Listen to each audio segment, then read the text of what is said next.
So, as you can see, my title of today's talk is Synthesis of Monomers from Greenhouse Gases, Metal-Free Catalytic Approach.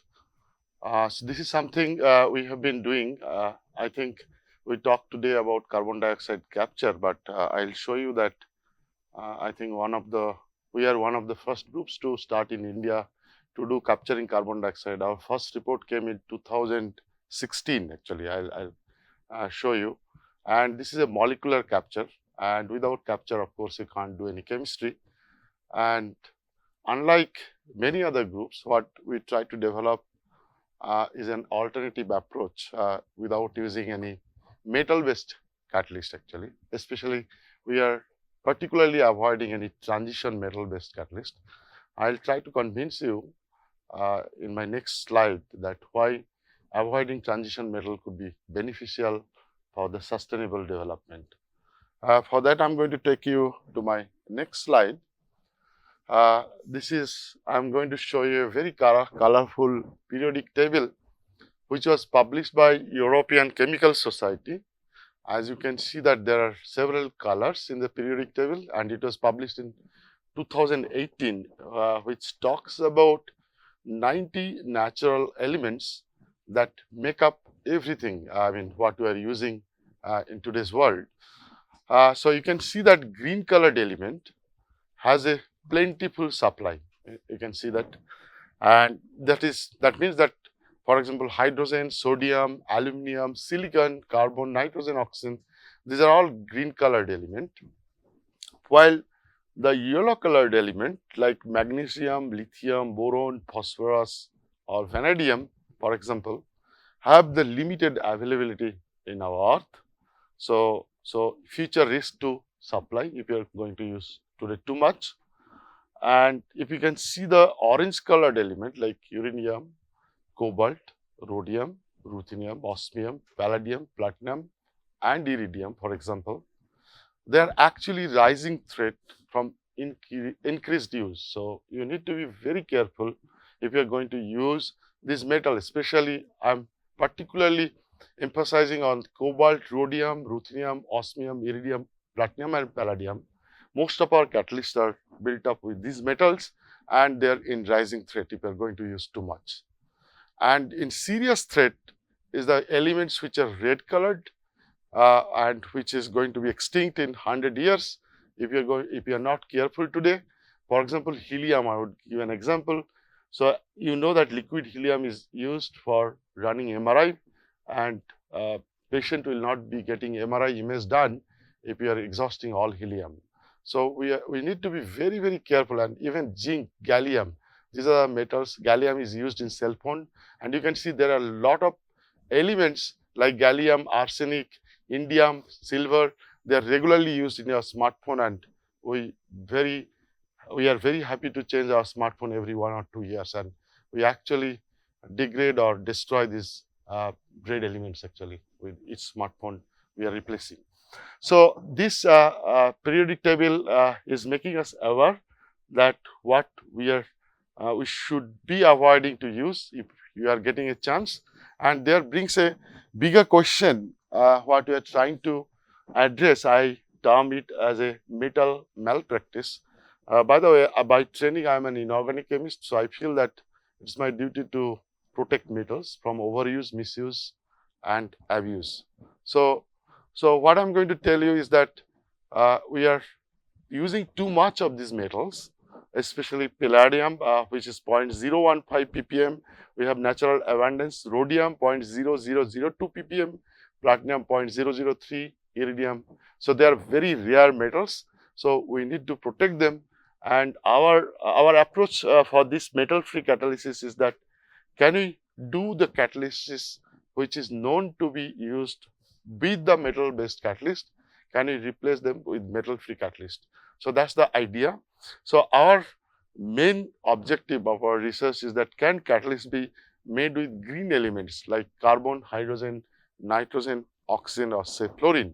So these are the elements, all are green elements. Can we make our catalyst and replace transition metals in certain reactions which we long term believe that without transition metal we can't do this catalysis. So that's the major objectives of our research.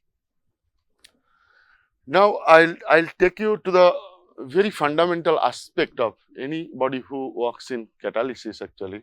So if you really give a deep dive in how a catalyst really works, then you can truly understand that a catalyst works out of only three fundamental properties, either because they are Lewis acidic, means they are electron hungry, they accept electron, or they are nucleophilic, means they are having electron rich, they can have an electron density which can attack the substrate, that is the nucleophilic reactivity, or the transition metal based reactivity, which is basically based on redox activity, that is the electron transfer process. You will see in any catalytic reaction mediated by transition metal, very often you will see that either oxidative addition, reductive elimination, those are nothing but electron transfer reaction.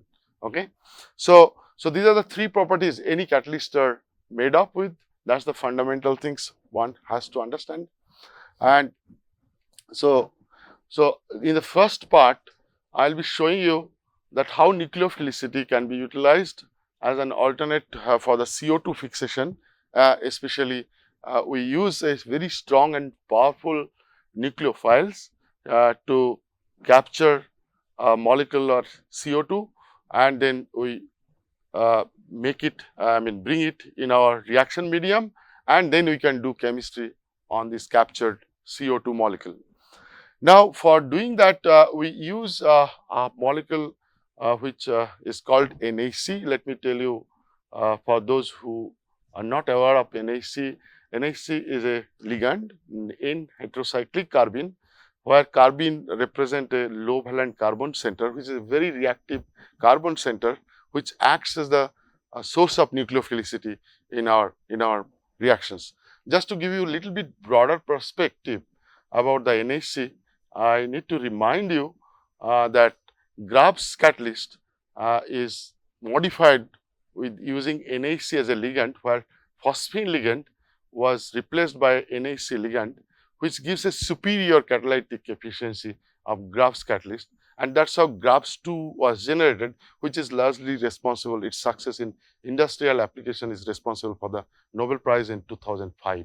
So that's how the NAC became very popular, and now I'm actually going to show you we are utilizing for CO2 fixation a new type of NAC, that is the N-heterocyclic carbene. But as a very basic background, I'll tell you the NAC's classification. So that will be useful for understanding of our work.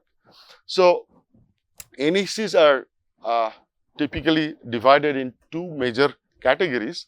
One is classical carbene and another is non-classical carbenes. So what is classical carbene? So here is the low valent carbon center, which is bivalent carbon, and this is the reactive species, that's the carbene center we call. And this carbene center, when it is in between two heteroatoms, especially nitrogen in this case, they are called classical atoms. It could be not only nitrogen but also one nitrogen, one oxygen or sulfur.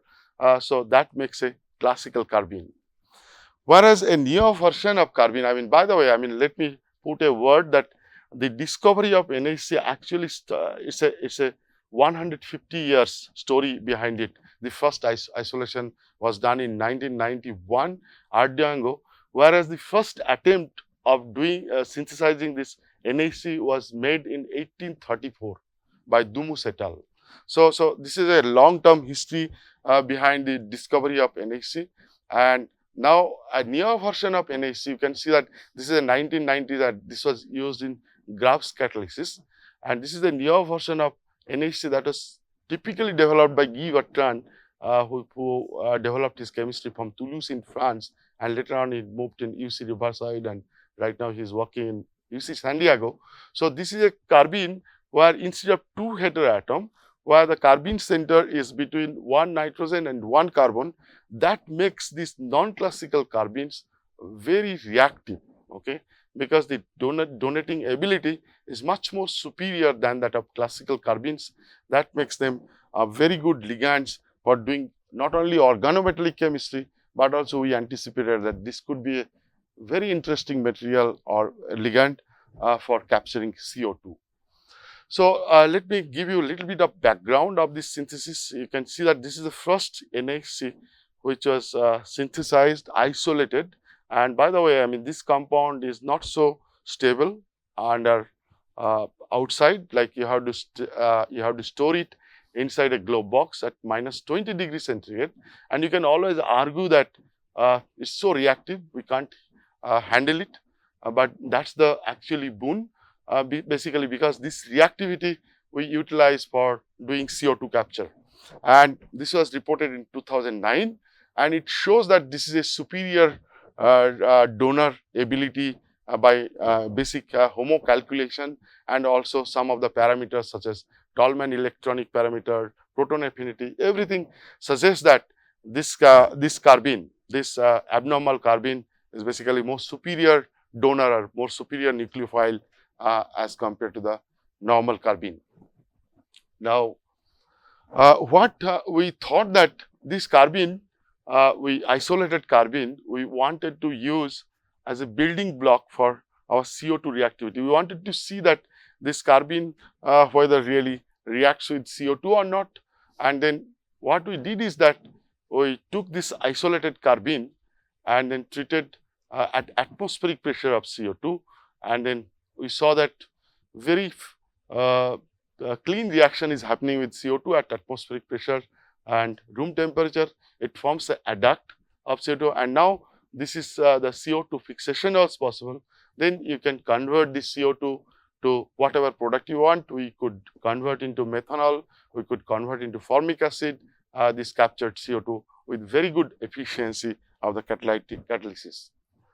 Now, actually, I'm not going to really talk to you about any reactions which is already known with CO2, because our major objective is to discover new reaction with CO2. So we became more and more interested to develop various nucleophiles, starting with this carbene backbone, and we made a lot of adducts with various p block elements, and then we utilize in a different reaction.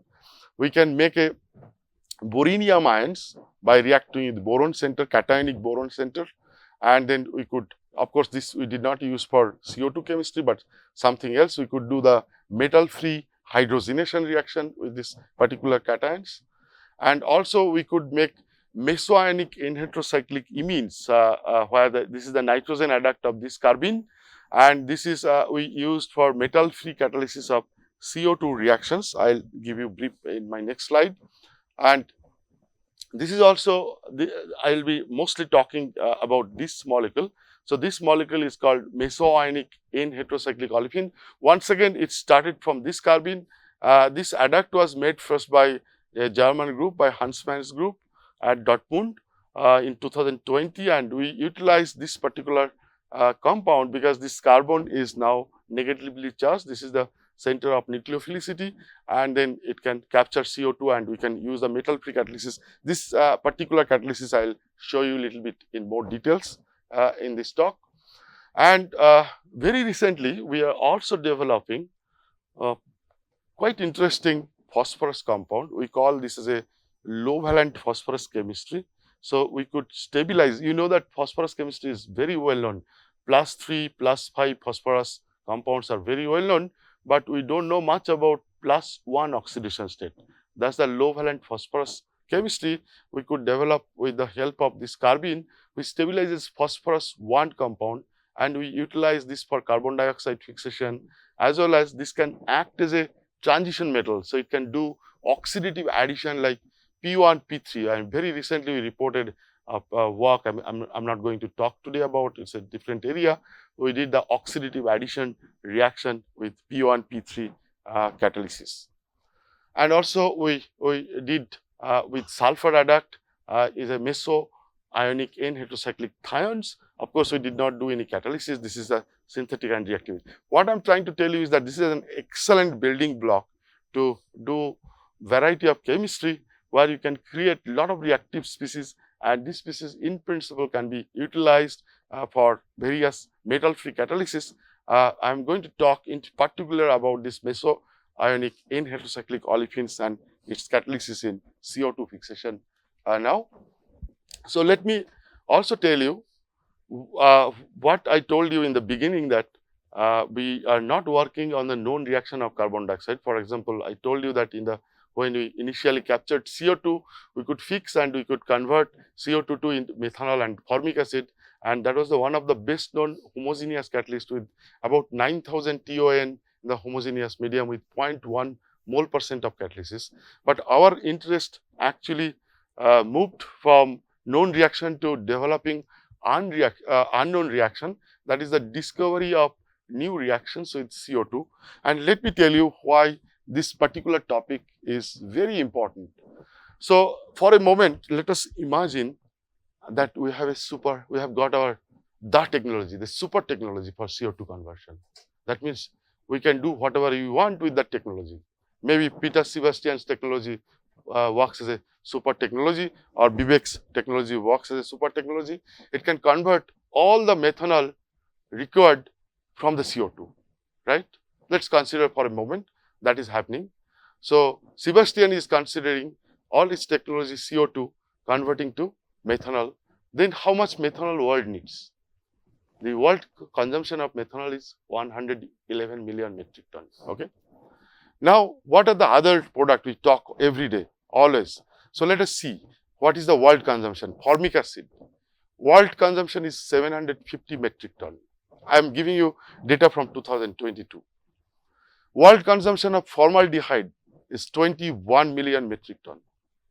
Urea, 180 million metric ton. Cyclic carbonate, 1 million metric ton.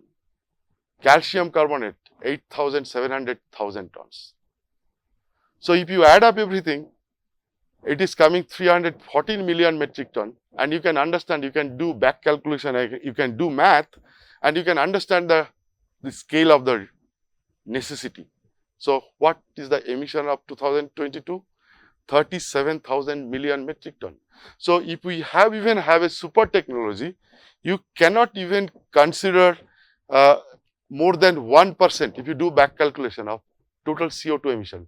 So that's where we need to continuously work and develop new and new CO2 chemistry, so that we are not limited to only formic acid, methanol, formaldehyde, urea, or cyclic carbonate. We can expand our horizon and CO2 chemistry, and that's why we need to discover new and new application of CO2. So our approach, as I told that, so we wanted to develop metal-free, mild condition and atmospheric CO2 pressure, and this approach does not come out of blue actually. If we look at the nature's technology, that's how photosynthesis is done. How CO2 is fixed during the photosynthetic process. If you look at carefully, this is a Rubisco bound, lysine bound amine forms a carbamate linkage. That's how it's a nucleophilic attack. It's a completely metal free nucleophilic attack. That's how photosynthetic cycle fixes carbon dioxide, and then comes magnesium and photosynthetic process goes on. That is one of the wonderful natural chemical reaction we know about. So what we wanted to do, we wanted to use some other nucleophiles in our fixation. Basically, we are learning from nature and mimicking them, and we are utilizing a very reactive nucleophile because we wanted to discover new reactions. So at this moment, we don't have any scalability with industrial scale, but this is how science grows. So we are discovering new application of CO2. And for that, what is the strategy we are utilizing? So now here I am going to tell you, you need to consider these two axes. One is a vertical axis, one is horizontal axis, and this is we call as a reduction axis of carbon dioxide. This is the horizontal axis is functionalization. Now if you consider functionalization, there is no formal oxidation state of carbon. It remains +4. For example, polymeric cyclic carbonate, urea, or cyclic carbonate here, monomer, you can see that carbon is in +4 oxidation state. And the most popular product we talk about all are reduction axis. That means carbon +4 reduced to +2 gives you formic acid, 0 formaldehyde, -2 CH3OH, -4 CH4. So this is the reduction axis. This is the functionalization axis. There is no oxidation change. There is oxidation state reduction. Okay. Now, if you imagine in between reduction and functionalization, we call it as a reductive functionalization, where you can simultaneously do carbon dioxide functionalization, you make a new bond, as well as you can do the reduction, means hydrogen and new bond with E you can make, and you can make a plenty of opportunity to do new chemistry with CO2, and that's what we want to do. This is our diagonal approach, we tell. So, one of the first success with the diagonal approach was reported by Kanta's group in France. So, who could do diagonally functionalize the amine to do the formylation of amine. You can understand that formylation is a wonderful reaction, is a very popular reaction of organic chemistry, and you can do the formylation using carbon dioxide, right. So, it is a reagent now. Now, what is quite difficult as compared to the amine if you want to really deal with amide, because amides are inert molecule. That is how they are the building block of life, right. Amides you can't do easily chemistry with that. So, what our group did is that, so these are the new transformation we discovered at our laboratory. I mean, of course, I am not going to talk to you all. So, we could do one of the first reaction we reported in 2018 is the formylation of amides, primary amides basically. So, unlike amine, this is much more challenging, and we utilized our highly reactive catalyst for doing that. We could do not only formylation of amide, but also we can do coupling of amides with carbon dioxide. So, this carbon comes from carbon dioxide. Under reduction, we could do coupling of two amides, and in fact, we showed lot of multiple pharmaceutically important amides we could do coupling in this work in 2022. We could do also amide methylation. Again, methylation is another very important organic chemistry reaction, which are industrially and pharmaceutically very well accomplished reaction. So, we could do with carbon dioxide methylation of amide.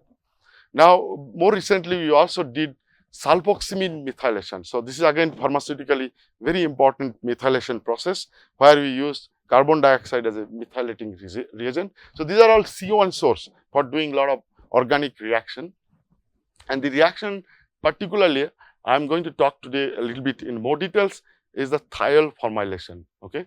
So, thiol formylation, again carbon dioxide is used for formulating thiols. Now, you can ask me that what is the importance of S-formyl thiols. So, S-formyl thiols are important from the perspective of biology. So, you can see that there are two very important molecules. One is S-formyl glutathione, it has got the formilated thiol group, and this is the formyl coenzyme A, this also has a formyl thiol group.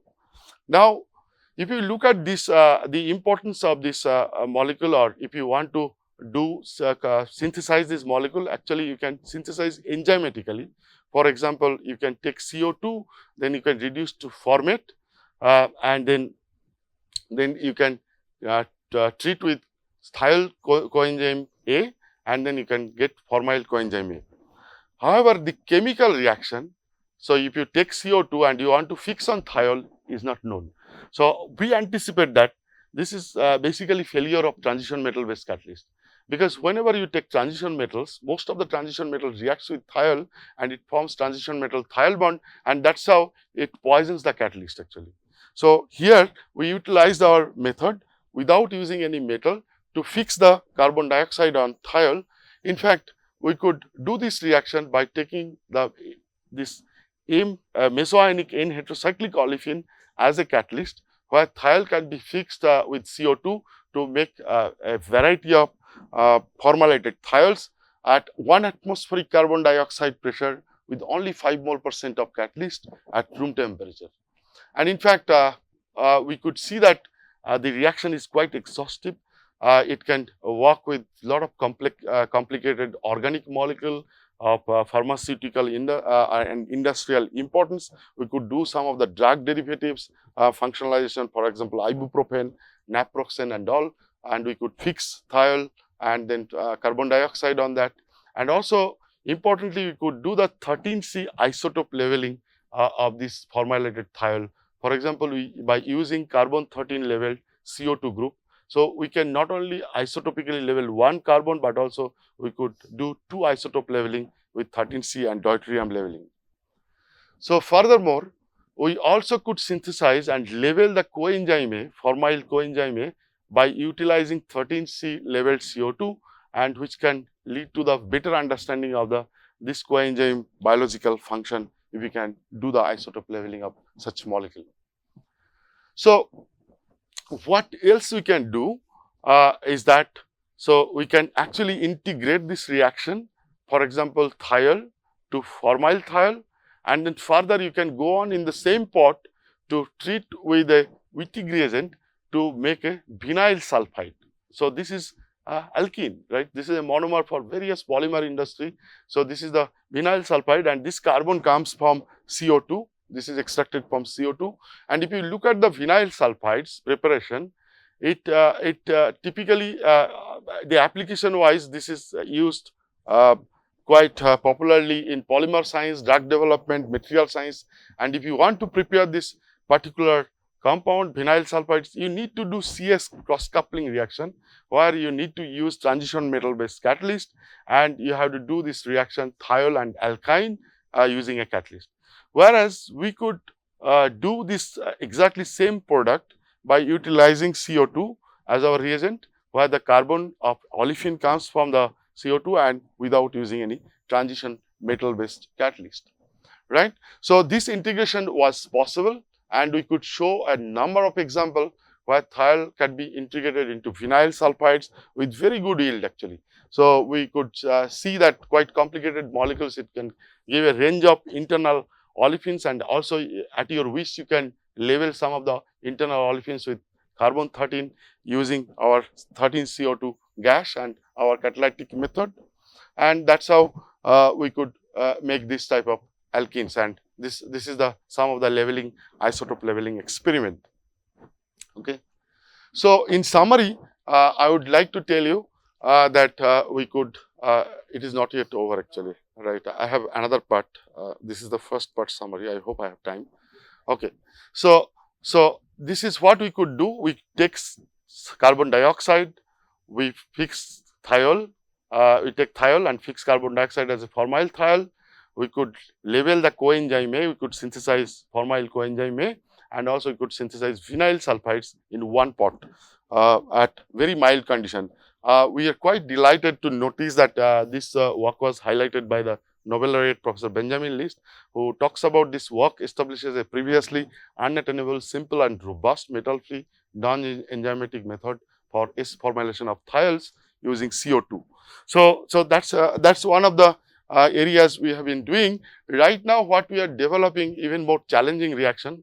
So what we are trying to develop, can we develop alkenes, not just vinyl sulfides? Let's say we are trying to develop styrene, because from carbon dioxide, one of the carbon will be extracted from carbon dioxide, and we are at this moment, I would say, preliminarily successful.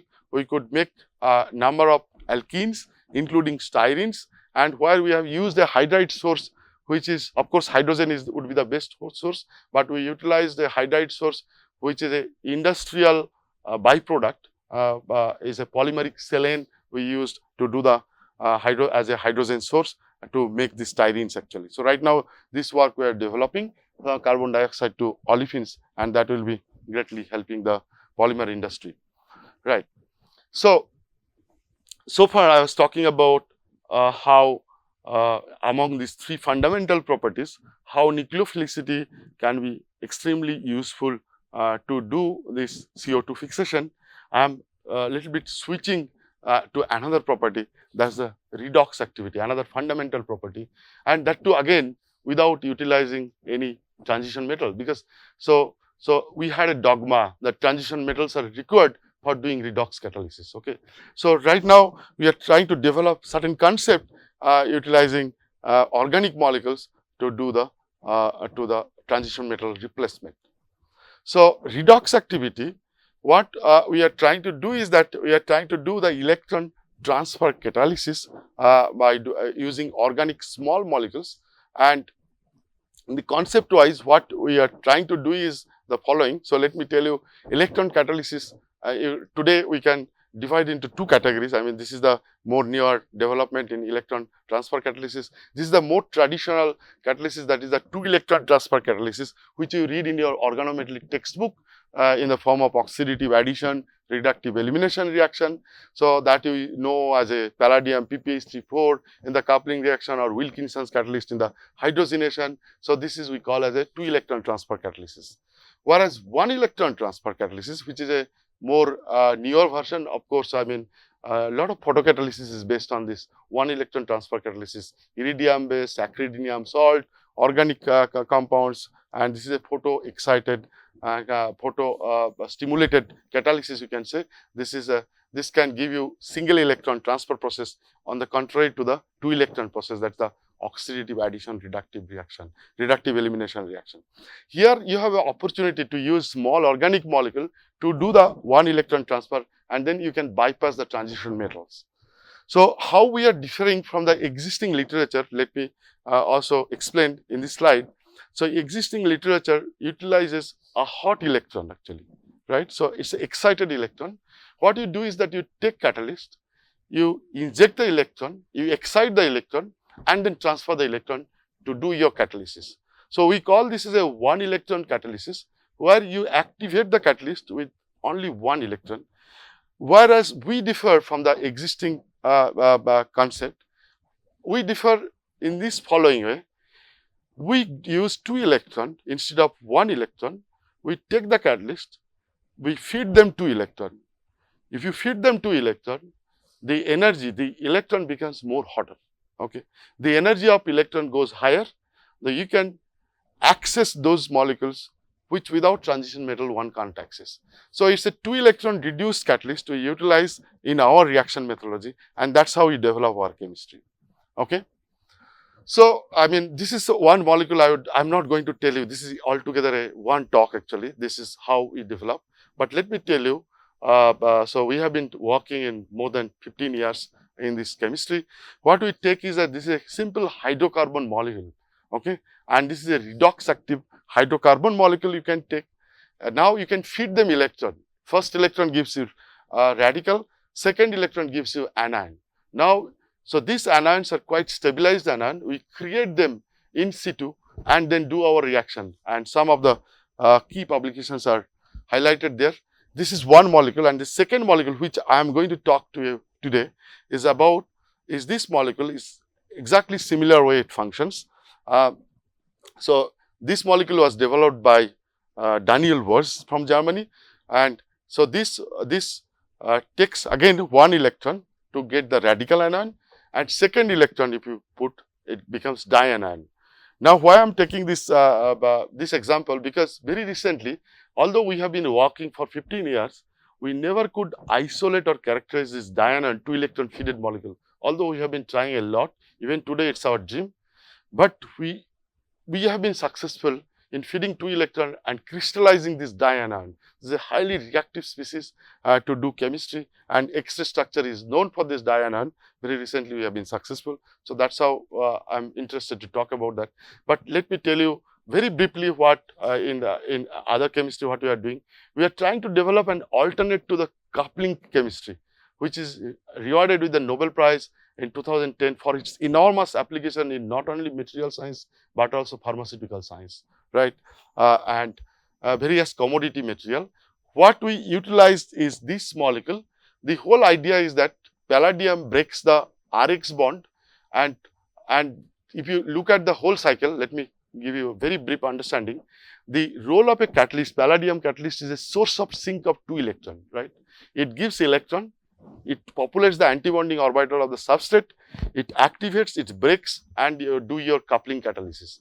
Now what we are arguing, that we are taking the electronic energy level so high by pushing two electron, the same electron in the organic molecule can break the aryl halide bond, and then you can do the coupling chemistry. And in this way, we have been successful in doing a number of coupling catalysis. As I told that this is itself another talk. We could do direct CH functionalization, Heck coupling reaction. This is a Nobel winning reaction without palladium, Shonogashira coupling, Buchwald-Hartwig coupling. This utilized for various cancer drug development using palladium based catalyst. cross electrophilic coupling we are developing, and solid state coupling. So a lot of coupling we can do with our chemistry. But what we could not do is that carbon fluorine bond activation. So carbon fluorine bond activation, what we have to do, which is very important, because you need to do this type of CCl bond activation, you need a photo excitation, and this is a paper by Naishuis in 2020. They reported an organic molecule can break CCl bond by photo excitation of acridinium salt. But what they could not do, they could do this type of molecule, but they could not do more challenging molecule like that. Ca bond activation or CCl bond activation of this type of molecule was not possible by them. What recently we could do is that we could synthesize a 2-electron reduced species, which is a very highly reactive species, and we could crystallize this compound. And actually this crystal was grown inside the glove box in a -20 freezer, and this is so reactive species, this 2-electron loaded species, it can break easily this CCl bond, which Naishuis compound could not break. It break into CH, it can break also Ca bond, and it can break into CH. So that was amazing for us actually. So we could break one of the strongest bond in this chemistry actually, and that led us to calculation. This leads to the potential excited. This of course we excite this light with the light. This leads to the potential of -3.72 volt, which is even more than lithium metal actually. So it's an organic metal we could create, and now we could do the catalysis of aryl halide breaking, and we proposed a triplet catalytic process as opposed to the today's catalytic photocatalytic process. We used a catalyst load with 2 electron and 2 photon to double reduced species, and that electron is further excited to another photon. So we required 3 photon to do this catalysis. In the contrary, this is the traditional photocatalysis where you take catalyst 1 electron and 1 photon, and a CONPET process which is reported by Koenig, which utilizes 1 electron and 2 photon. So this 3 photon process makes it possible to break very strong Ca bond, which was not possible with these 2 processes, photocatalytic processes.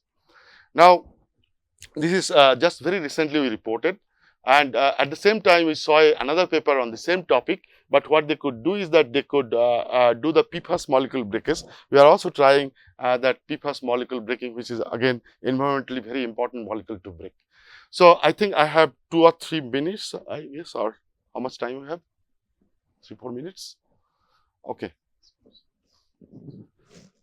Okay, so I started, okay, I don't know. Okay, so I'll finish in 3 minutes.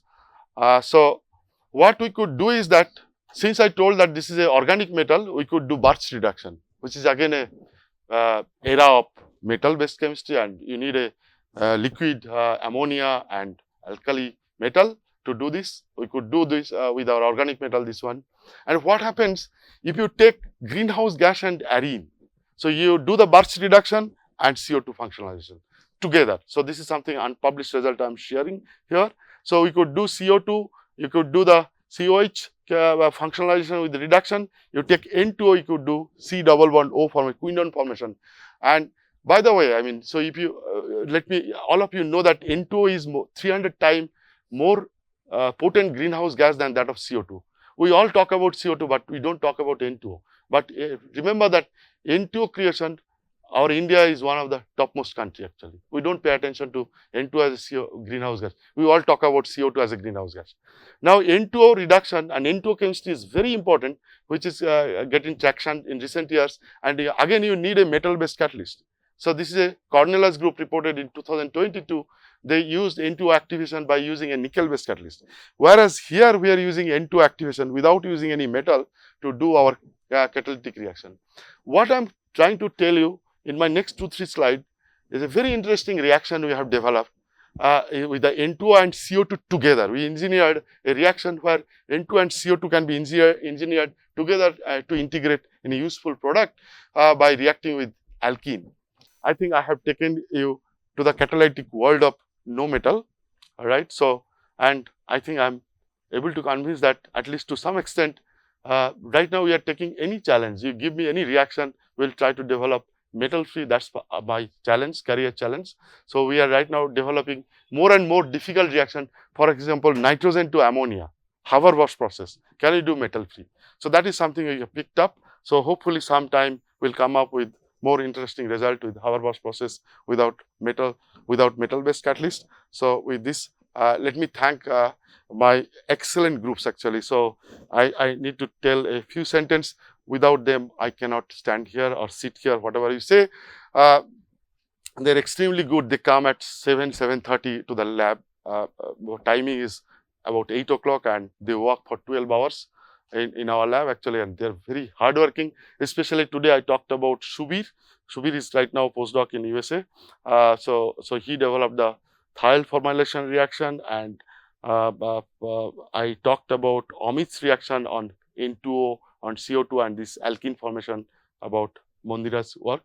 And I'm also grateful to various collaborators, especially Daniel Wars for supplying us the Boeing-Pi molecule from Germany, and Oliver Wenger with some support with photochemical understanding of the mechanism, etc., and financial support with the ISAR Kolkata, SARB, and others. So with that, I would thank you very much for your careful listening. Thanks.